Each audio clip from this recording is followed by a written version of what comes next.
President Biden's nominee to become the Undersecretary of Defense Comptroller, Mike McCord, will have a big say in the structure of the department after the end of the Chief Management Office. The CFO office will see lots of action, too, as budget season starts. Mark Easton's former Deputy Chief Financial Officer at the Office of the Undersecretary of Defense in the Defense Department. Mark, welcome. Thanks very much for coming on the program. What's your sense of what has changed dramatically since Mike was there in 2016? What will be new to him as he steps back into that office? I think, Francis, first of all, thanks for having me. It's delightful to be back and give me a chance to talk about some of my favorite subjects, albeit looking in from the outside. That's why I appreciate programs like yours. Mike was responsible for working with us to setting up the structure for the audit. He's clearly a professional in the budget area. He learned a lot, I think, working together to be able to position the next team, Comptroller Norquist, for example, to be able to move forward for the audit. He'll be coming back. Probably the biggest change that he will see is the capability that we built, very much related to the audit for data. We developed a repository initially intended to support the audit. We found it to be particularly useful for supporting many other kinds of elements of operations so that we could demonstrate value from the audit as well. So that's the key change. I look forward to him really being able to capitalize on that. What are some of the areas of operation where you found the benefits of the data that you were collecting to drive the audit? The audit it covers all kinds of elements of the of operations. And so I think you've had guests on in the past that have highlighted areas to be able to provide.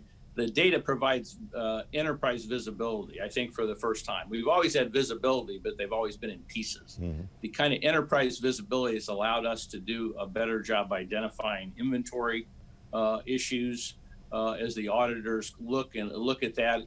As well as making sure that we have a better sense of budgetary execution. And this is where Mike, I think, is going to be very pleased when he sees the kind of visibility that he has now that he did not have in the past.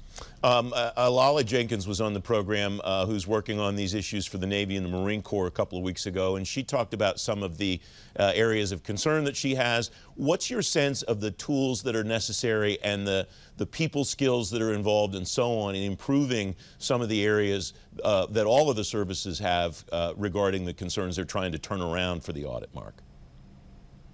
I think that we have the resources that we need. I think that what we need to do is to leverage the experience that we've gained from the first 3 years of audit. We're getting ready to go into the fourth year of audit. I think clearly, the systems area, I think Alali mentioned systems as being particularly critical. Again, being able to have that data repository, which is being fed by systems, provides us the key to be able to see, what are the deficiencies in those systems, which of those systems needs to be sunsetted and go away sooner. Because clearly the audit is looking for fewer, more capable systems. That's also efficient from an operational perspective as well. The other thing, as we're going to continue to gain benefits from a human capital perspective as we learn. The first several years of the audit that we had was really a learning experience, both for management and for the auditors. Admittedly, the auditors have to get a sense of our operations. We have a better understanding now. The key thing that Alali had mentioned, I think, was tone from the top. As the new team begins to get into place and get comfortable, I think sustaining the kind of